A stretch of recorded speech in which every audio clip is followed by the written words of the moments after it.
This is the story of the ending of a civilization, of the breaking of a way of life, the story of a nation facing extinction, and of the choices that its people made.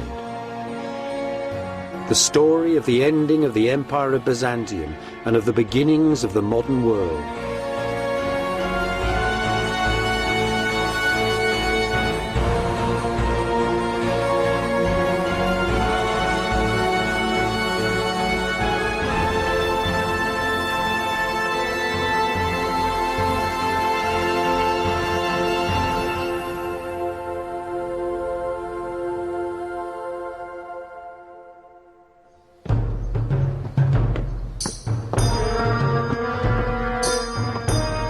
The last years of the Empire of Byzantium were filled with stress and beauty. Faced with enemies, looking for friends, and always waiting for the ending. As it fell, Byzantium's ornaments, its arts and peoples settled on the West like sparks from a burning forest. Sparks that lit the Western world.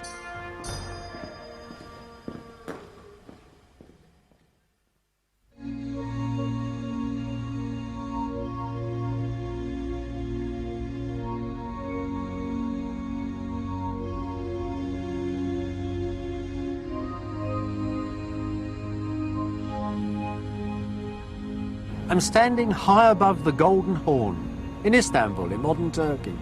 I'm standing right on the edge of Europe too. That's Asia over there. Now 800 years ago, from here to the Great Blue Sea was the most famous palace in the world. Its wealth, its beauty, its sacredness was the envy of people from Iceland to China.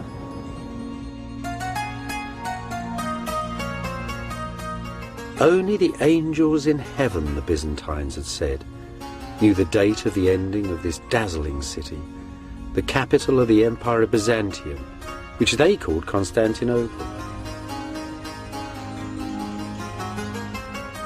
Late in the Middle Ages, though, in the last 2 centuries of Byzantium, when the Crusaders had half destroyed the city, and with the armies of the Turkish sultans closing in upon its walls, you didn't need to be an angel to know the end was very close. The broken Empire of Byzantium prepared to face its destiny. The emperors moved their palace here, to Vlakanai, right on the city walls. Here they could face all their enemies, the Turks, the Westerners. Here too was a great church and a most sinister prison, where half a dozen emperors were executed or blinded in terrifying family feuds.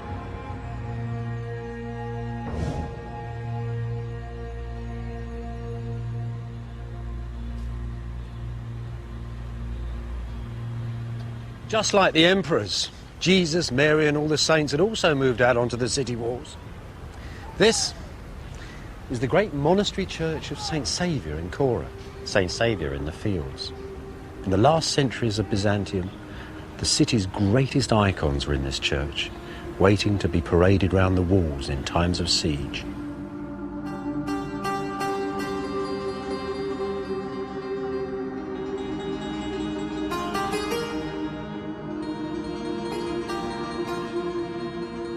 St. Saviour's was Byzantium's last masterwork, a jewel box set beside the city walls.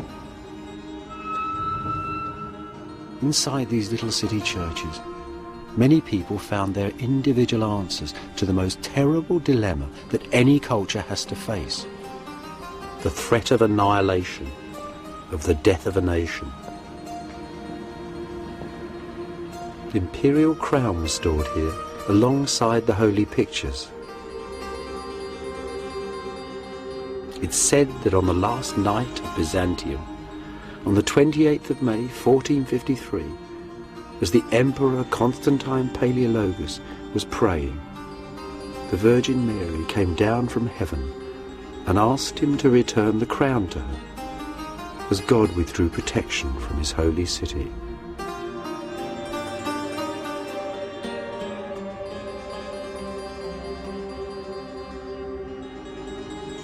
Above the door in shining gold, an image of the church's greatest benefactor, Theodore Metachites, Prime Minister and High Chancellor of Byzantium. Look at him with his turban and his caftan. The very model of an Eastern gentleman. Yet Theodore and the Byzantines were a very ancient people, the living remnants of the world of Greece and Rome.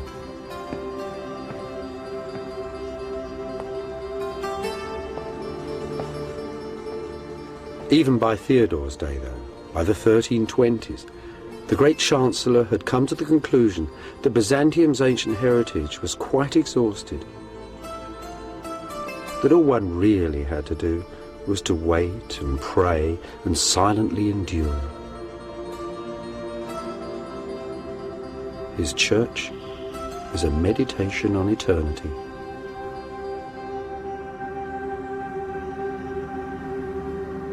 Theodore's artists have given us one of Byzantium's finest images, perhaps one of the greatest paintings ever made.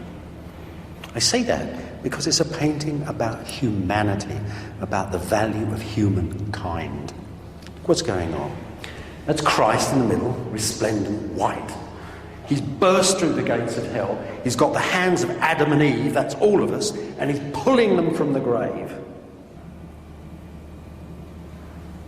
It's the hands. Look at the hands. It's the hands that's got the urgency in them. The hands that are insisting upon this resurrection, not from earthly empires, but from the value of humankind itself. It was those ideals that drove Byzantium in its final years. The idea that, like the kingdom of heaven, Byzantium was not a kingdom of this world.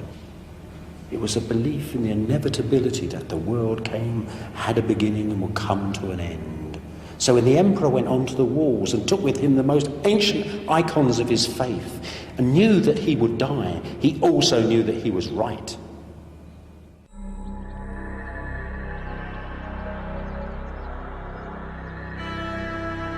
Many Byzantines believed that if an enemy ever broke through these vast old city walls, the very statues of the ancient emperors would come alive and drive the invaders from the city. For them, Constantinople was a sacred city, the centre of the world, inviolable. Yet they too could see the Turkish armies drawing ever closer and their ancient city descending into ruin.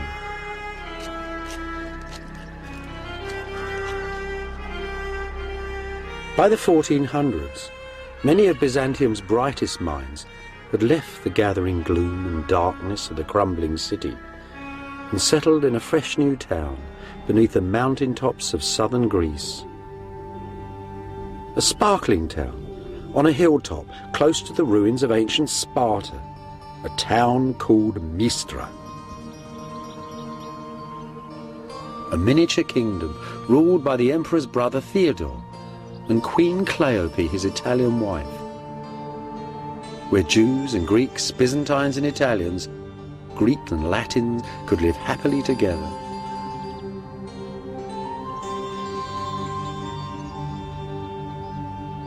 One of the lovely things about Mystra is how small it is, how tiny, how human.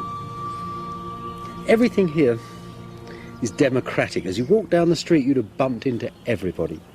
You might have seen Italian merchants. You might have seen beautiful Queen Cleope walking amongst the flowers.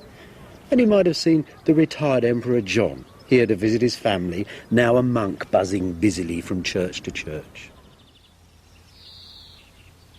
At the hub of Mystra's life was a charismatic teacher from Constantinople, a follower of Plato, the ancient Greek philosopher, a man called Plethon.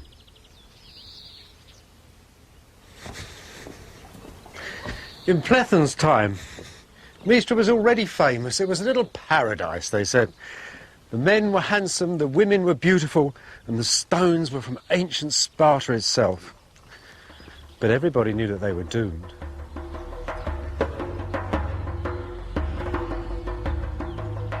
Here, Platon founded the last academy of Greek philosophy. Here, he taught future patriarchs of Constantinople and future cardinals of the Church of Rome as well.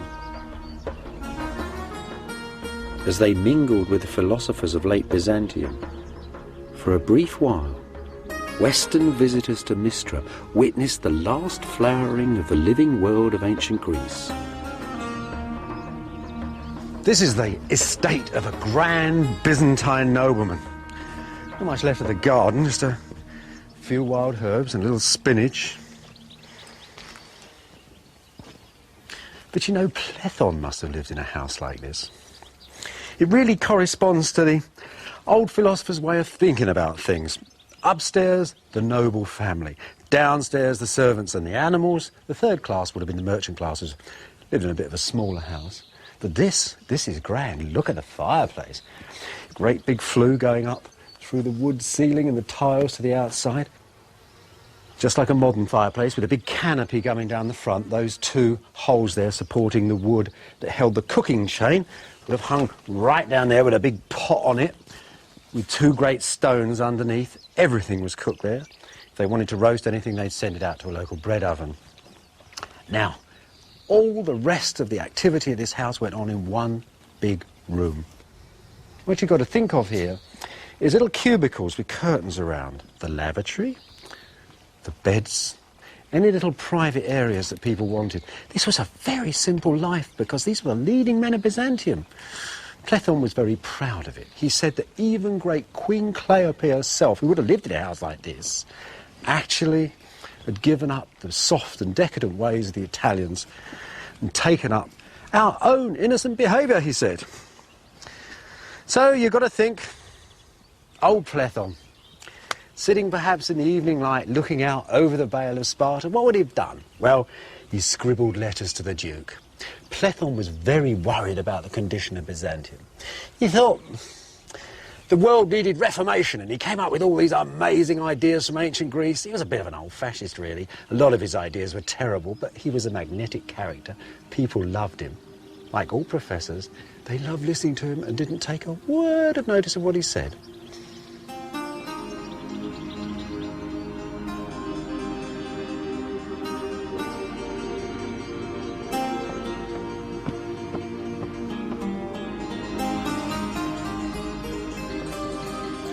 At the heart of Mistra was the court.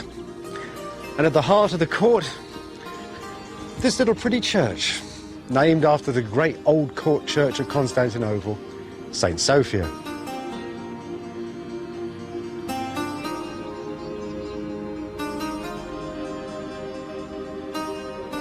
There's not much left here now. Just Christ up there on the wall. And a few beautiful fragments of marble. Most of the church has been stripped out completely. There's even a little double-headed eagle still up there. The double-headed eagle of the last emperors of Byzantium. But the real treasure is here on the floor. Look at this. See that?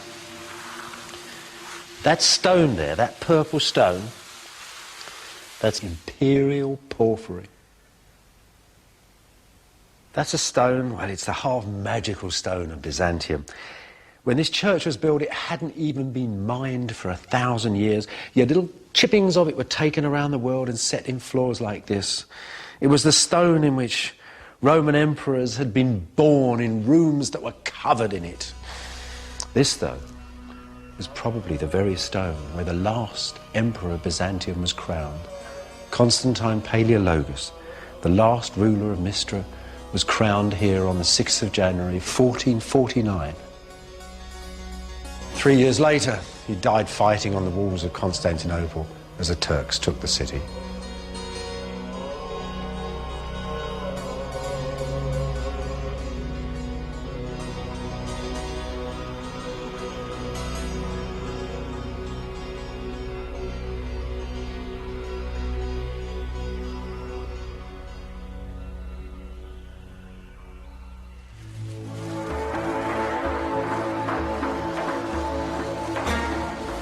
In the 13th century, a family of nomad Turkish shepherds called the Ottomans packed their tents and rode out of Central Asia.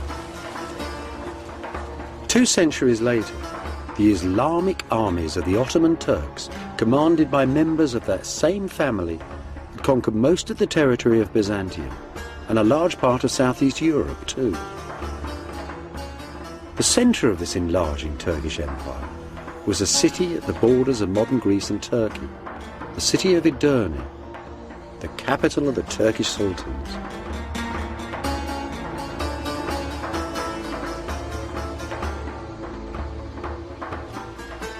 In those days, Edirne was a hectic international city, a city of great mosques, hospitals, concert halls, munitions works, and grand bazaars.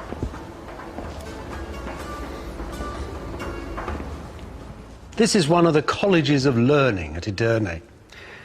In Sultan Mehmet's time, there were many of them here, and they formed a circle like a university around the court. It was an international university.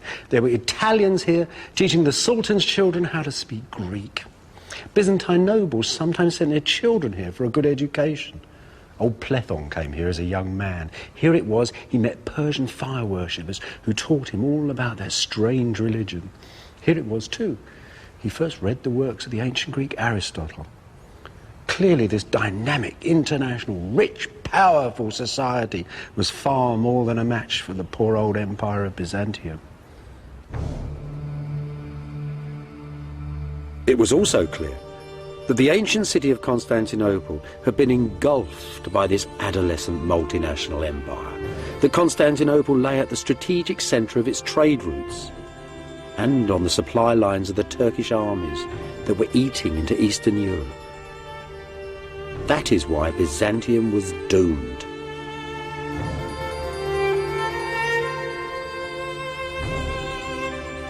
In 1438, the Emperor John VIII sailed out of Constantinople in a last attempt to beg aid from the reluctant West in his struggle with the Turks. After 77 days at sea, the imperial convoy arrived at the friendly port of Venice.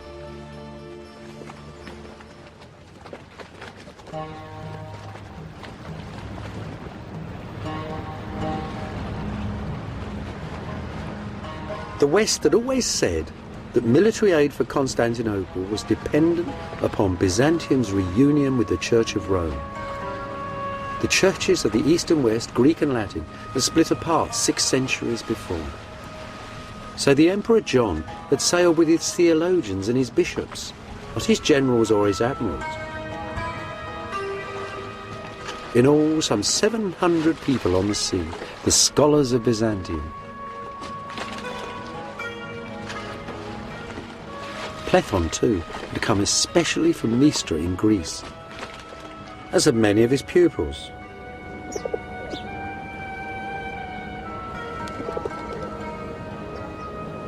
The most extraordinary thing about this gathering, that there were bishops and priests from all the cities of the ancient East, all the cities founded by Greece and Rome, the cities of Alexander the Great, the cities of the 7 wonders of the world, all had their representatives at the council, all at once and all together.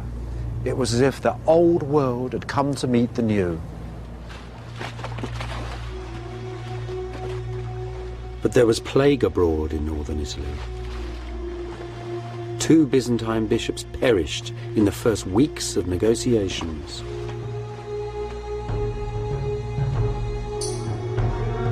The emperor and his retinue rode away from danger, over the mountains and down to the central plain of Italy. Here, perhaps, at Florence, they might forge that union with the West that Byzantium so desperately needed.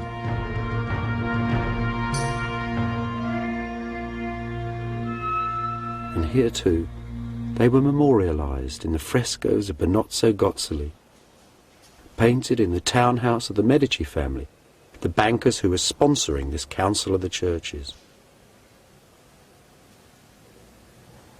That's John VIII, John Palaeologus from Mystra, Emperor of Byzantium, come to the West to seek aid. He'd ruled 12 years at this point, When he got here, the Florentines, those dedicated followers of fashion, thought he was a knockout. They had never seen turbans like that or crowns like that. The jewellers liked it. The Florentine weavers liked it. The painters liked it. This was a man whose dress and demeanour influenced fashion here almost for a century. They didn't like him much, though. They thought all the Greeks were haughty, sarcastic people who seemed to be laughing at jokes that they wouldn't share with the Florentines. Didn't like them at all, really. What they were experiencing, actually, was a typical Greek thing. It was the full force of the divine right of kings.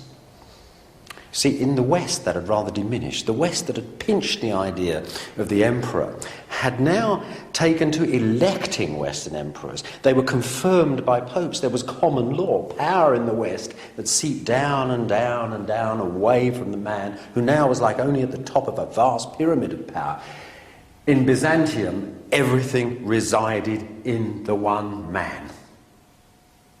Now, in the West, and here it is, out for a stroll in the country, Cosimo and the other 700 Medici, all on their horses. This is entirely reversed. I mean, here you've got a man who is a banker, a politician, a multinational businessman, you might say. The West was entirely different. The central disagreement, then, was about these different attitudes to power in East and West, about power and precedence amongst the lords of earth and heaven. Most of the Byzantines, though, were insulted at the very idea of arguing about God, whose majesty and dignity was beyond all human understanding. They thought that the clever Roman clerics they faced each day were simply impertinent and immature.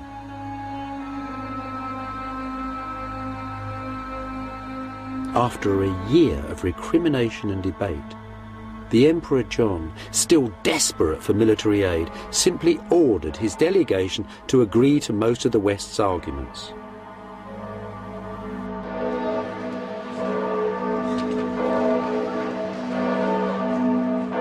On the 6th of June, 1439, a great Act of Union was signed in Florence Cathedral, right under the huge, beautiful, brand new dome.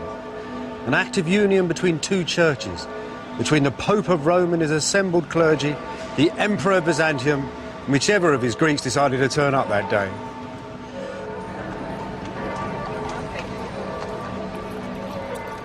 The real buzz in Florence, though, wasn't in the great cathedral, it was in the streets. The Byzantines were here. These weren't the old school teachers that rich Florentines paid to teach their kids. These were the geniuses, the brightest minds of Byzantium. And here they were, carrying all the wisdom of the ancient world, it seemed. Now, the brightest of all these Greeks was Plethon. He taught practically all the people in the Greek delegation. He came straight from Mystery. He was very old, he was 80, and he was as charismatic as ever. He gave lectures here, and the effect was amazing.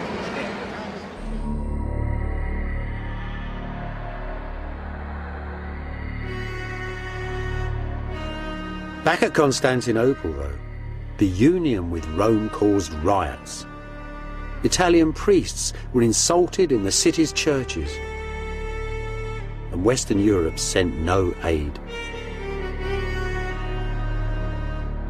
Disillusioned, disappointed, the Emperor John died a few years later and was buried here in the monastery of Christ Pantocrator, Christ, Lord of earth and heaven. And at this same monastery, Gennadius the theologian preached that the union with Rome would bring down the wrath of God upon Byzantium.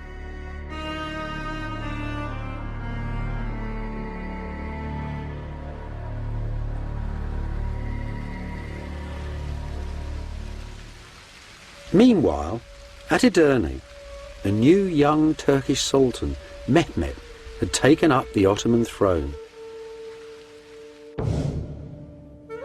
At Constantinople, the new emperor, John's brother, Constantine, soon discovered that he now had a dangerous and most impatient neighbour.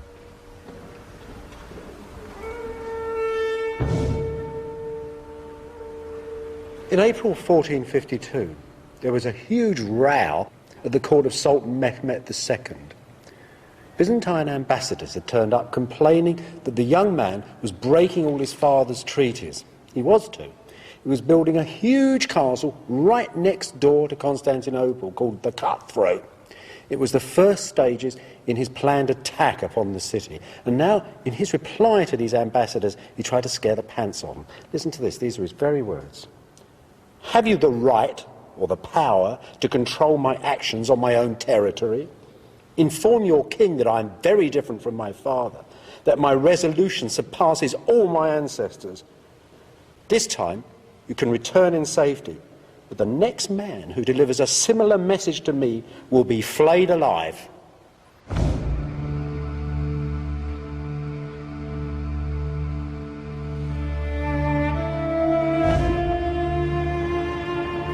Back in Constantinople, the new emperor, Constantine XI, reluctantly composed his reply. "It is clear," he said to the Sultan, "that you desire war more than peace, so let that be your desire. I release you from all your oaths and treaties with me, and in closing the gates of my city, I tell you I will defend my people to the last drop of blood." The Turkish mosques in Byzantium were shut. The Turkish troops who were sightseeing in the city were thrown out the gates. Byzantium was at war.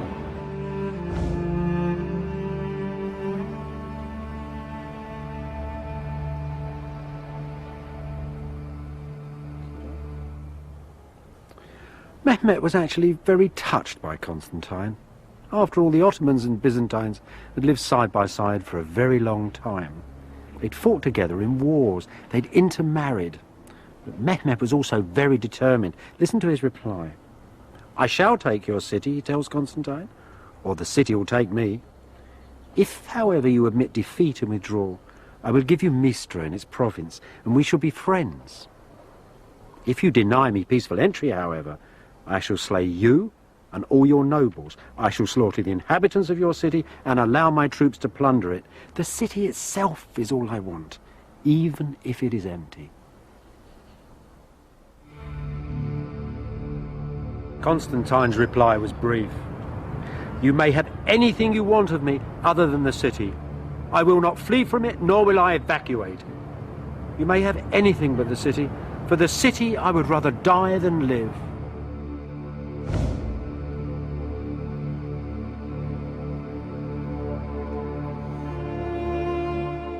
On the evening of the 28th, the Sultan Mehmet addressed his armies standing assembled outside the city walls.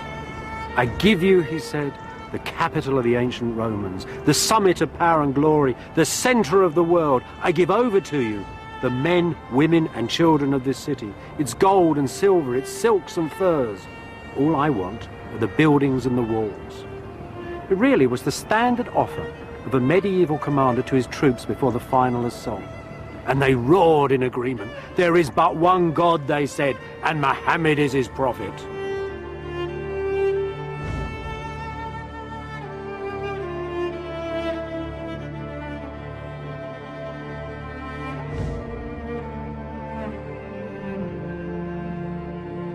On the fringe of empire, high in the mountains of northern Romania, contemporary Byzantine artists made precious records of the fall of Constantinople.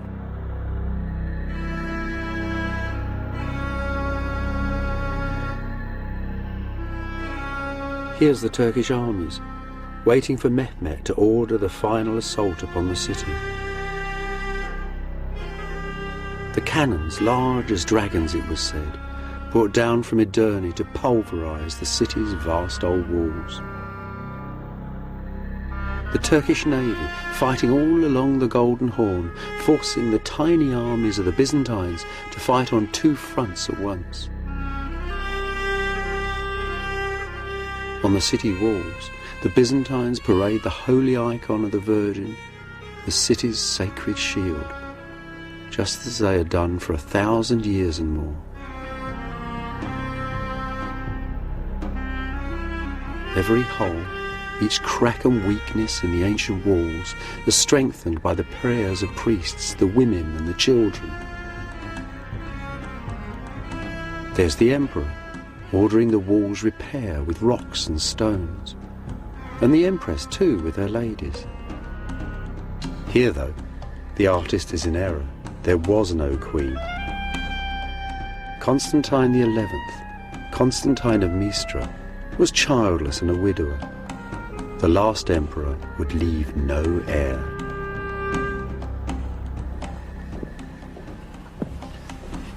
On the last day of Byzantium, an eerie quiet fell over the city. Mehmet had told the Turks to rest for a whole day before the last assault.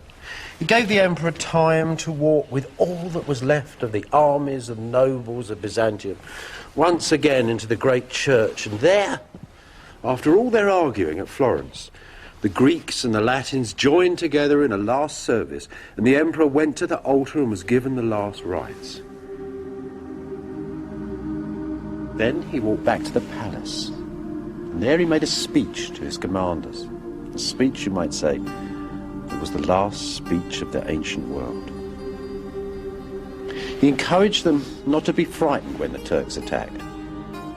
He said that their ancestors, the ancient Romans, were terrified when Hannibal's elephants had charged towards them, that they hadn't run away. Because they were human beings, people with will and mind, and not given to animal desires, and that he and his commanders had mind and will and God and belief upon their side. It was those beliefs of mind that stem back to Greece and Rome and fuel the modern world. And then Constantine, the 11th of that name, went with his men back to the outskirts of his empire, to the walls now of his city. And there he died, the ruler of Rome, the king of Christendom, and the emperor of Byzantium. What actually happened to him is a mystery. Turkish historians tell us only that the emperor was very brave. That Constantine died fighting by the city gates. "The city is taken," he's supposed to have cried, "and I'm still alive." And he ran off towards the battle and into the flash of legend. The man then killed 10 pashas and 60 soldiers with his lance, and at the end poor Constantine was toppled from his horse and cried to God Almighty, the creator of the universe. And the Turks cut off his head and stuck it on a pole.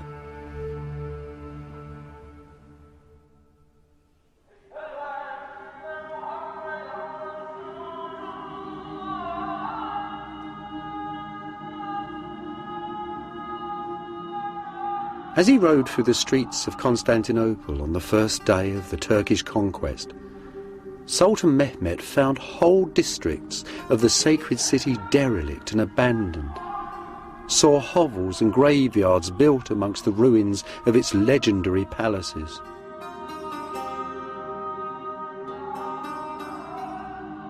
He was awed, though, by the imperial church of St. Sophia, and declared its venerable shell to be a building made for God.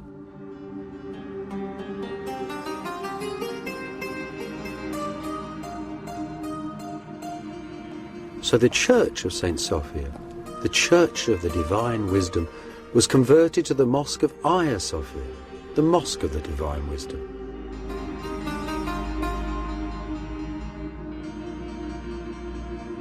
Images of old Byzantium had glimmered at the edge of Asia for 1,000 years.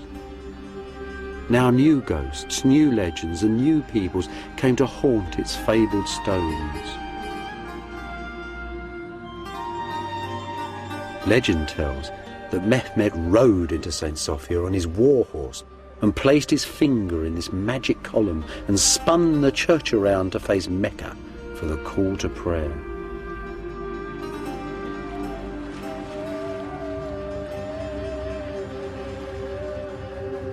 History tells that the Sultan ordered the tomb of Constantine the Great, the founder of Byzantium, to be demolished, along with the burial church of the ancient emperors, and this great mosque, the funerary mosque of Mehmet the Conqueror, was put up in its place.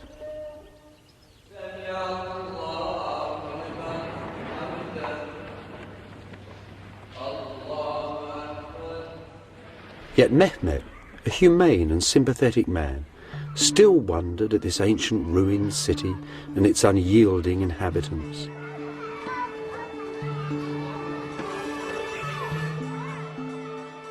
The most eminent Byzantine left alive inside the city was Gennadius, the theologian. Mehmet visited him here, in the monastery of Christ Pantocrator. Who were the people of this crumbling ancient city, the Sultan asked him, and what exactly was their faith? Like most of the inhabitants of this most stubborn city, Gennadius would only answer for himself. You may not call me a Greek, he said, because I do not believe as those ancient pagan people once believed. You might call me a Byzantine, because I was born in this city. But I prefer simply to call myself a Christian. He might also have added that he considered himself to be an exclusive member, a leading light of the society that was God's kingdom on this earth.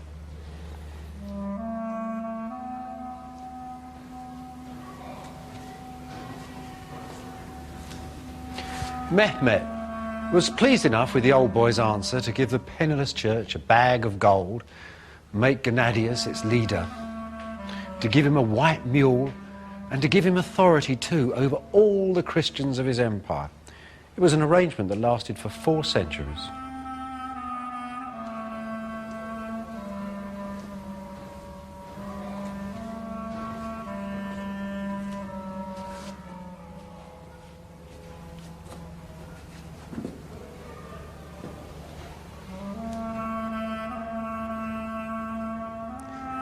As for Gennadius' beloved monastery, well, its church became a madrasa, an Islamic public school, and one Zayrik became a very famous preacher in this city.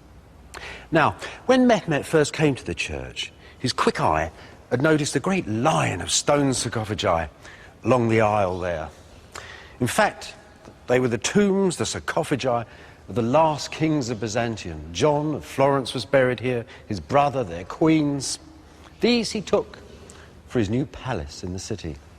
He also took a slab of stone laid in that trench over there. For centuries, pilgrims had believed that that had been the very slab of stone on which the body of the Lord Jesus Christ had laid after the crucifixion. They said you could still see Mary's tears upon it, glistening like pearls. Over the centuries, Zayrik's school became a mosque. The district became quite poor. The mosque sold off its great white shining marble pillars and put in these baulks of stone instead. And the great screen, the altar screen from the church, whose golden panels now stand on the high altar of St. Mark's in Venice, were turned into that, a minbar, a pulpit for reading the Quran. So it all seems to have gone, doesn't it? But there's still something here. If you lift the carpets of the mosque and go through to the ancient floor underneath, then you'll see a memory of imperial Byzantium.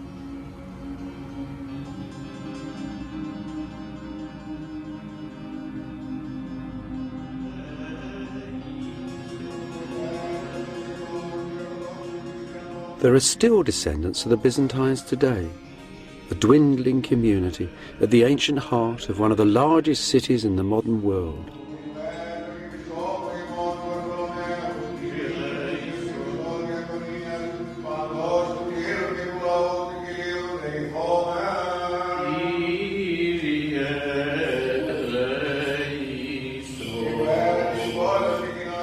Their worship in this soul-surviving ancient church is guaranteed by the proclamations of ancient sultans hanging on its walls.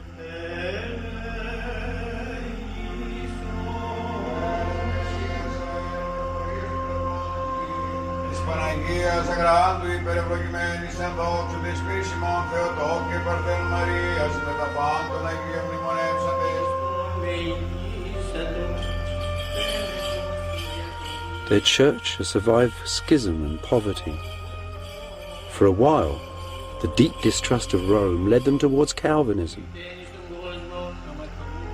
But here they are still, in their holy city, with their own faith.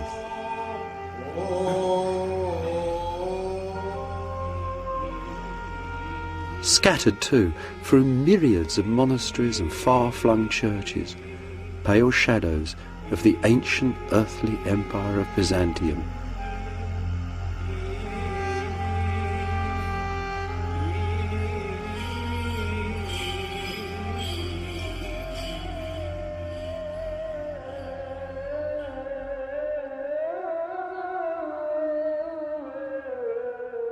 Most of Constantinople's ancient churches, though, were soon converted into mosques. This little mosque was once a chapel in the ancient palace of Byzantium. Endowed with lands and properties, these converted churches were transformed into self-financing charitable trusts, the religious and financial centres of the city's neighbourhoods, and the means by which Constantinople was converted to Islam and revived.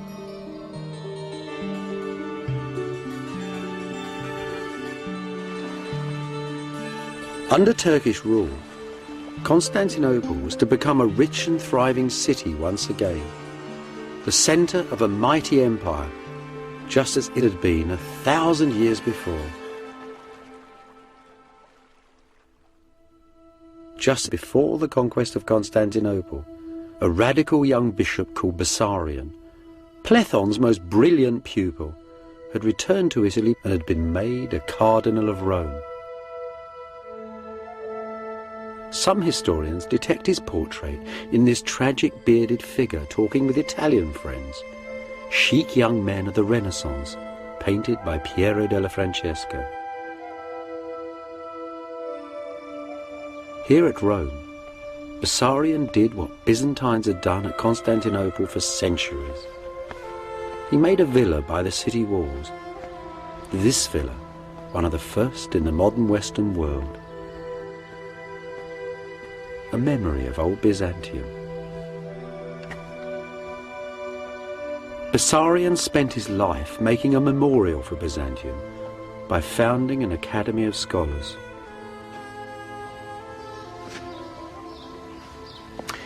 You know, I suppose Bessarion bought his academy here when it got very hot in the summer months.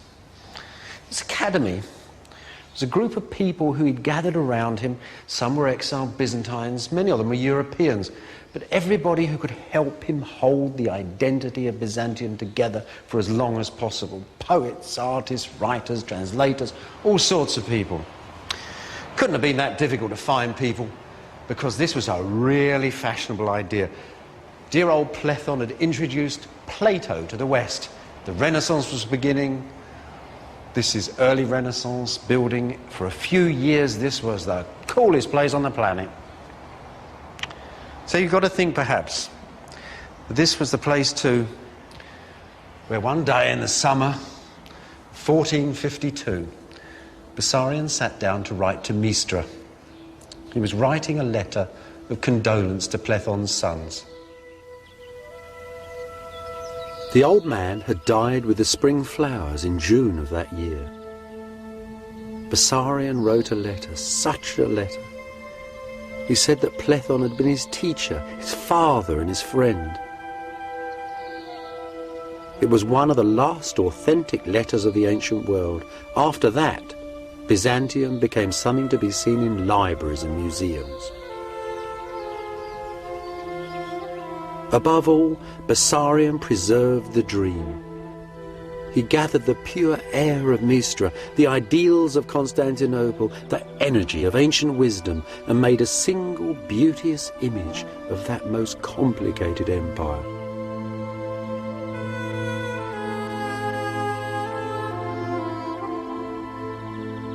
Bessarion was an enabler, a producer, a preserver of ideas and images, the assembler of the largest Byzantine library the world has ever seen. A collection whose fragments are still stored in the great libraries of the West.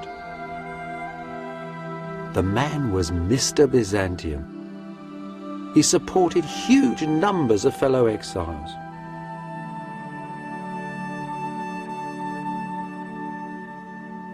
He also used to place refugees all over Europe in jobs. This is a handmade Greek text of Homer's Iliad, made by a refugee from Mistra. And in the front of this beautiful volume is a picture of Homer wearing a Byzantine hat.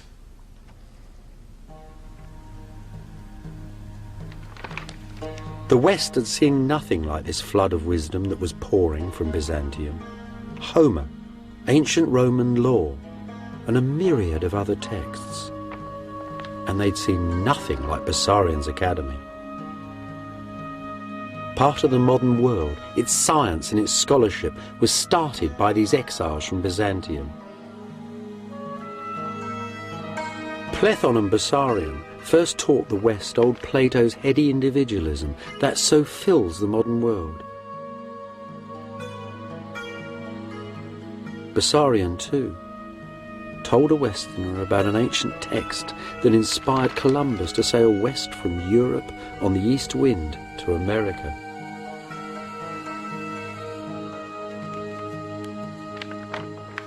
There is, though, a deeper and yet more fundamental legacy. A vision of a universal order that stretches back through Byzantium, through Roman Greece to the Bible and the most ancient East. A vision that still fills the world today. A vision that exiled Byzantine artists drew out for us in dazzling detail at Voronezh, the most beautiful of Romania's lonely monasteries. See that cross there in the middle? That's the cross of our Lord standing on the holy throne of Byzantium, the centre of the world. To the left is good, paradise. There's all the lords and ladies of Byzantium pressing through the pearly gates. On the right, hell, the Turks and everybody else, all the bad people struggling to get out. Good and bad, plus and minus, past and future, with heaven above and hell below, and pure energy at the centre. A structured universal order that the modern world still understands and uses every day. And if there's nothing there that you can see from the modern world, just look at those demons, as black as SS officers, prodding their victims towards the ovens. That's a hell we've made reality. And look at that over there in paradise, the tree of life, the centre of man's wisdom, the very plant that the god Gilgamesh 6,000 years ago in ancient Ur in Mesopotamia searched for. To him, the elixir of life was understanding. For us, perhaps, it's penicillin. Then again, there's something here that's unique. Above all the bustle of the world, the lords and ladies, the gods and demons, coming through and behind the very scroll of time itself, the Lord of the universe. The heart of the atom, heaven's order in a grain of sand. Byzantium's fundamental legacy, this image of a universal structure. A universal order is as basic to the order of the modern world as is DNA to every individual in it.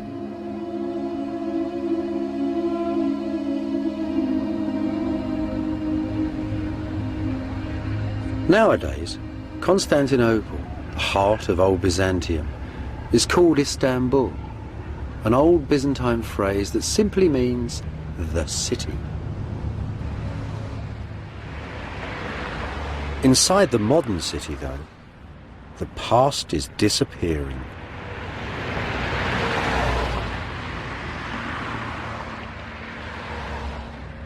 Ruins are often melancholy, but they should seldom make you angry. The end of Byzantium wasn't really brought about by the wicked West or the terrible Turk. Things pass, as the poet said. the cowboys had never shot the Indians, the Great Plains would not be filled with shining teepees and herds of buffaloes. Nonetheless, we should honour the past and cherish it. It's a memory, a solid memory of our beginnings. And think of Byzantium too, as a flash of silver, as a dream of jewels, as an image of a god sitting on a golden throne and of an emperor sitting in this palace in his imitation. Think of the culture that gave us the rule of Roman law, and the image of a holy mother, much beloved, caressing a baby child. And think of Byzantium too, this extraordinary empire set between the East and West, whose very ending set those two things far apart, but in whose own time gave so many good ideas to both of them.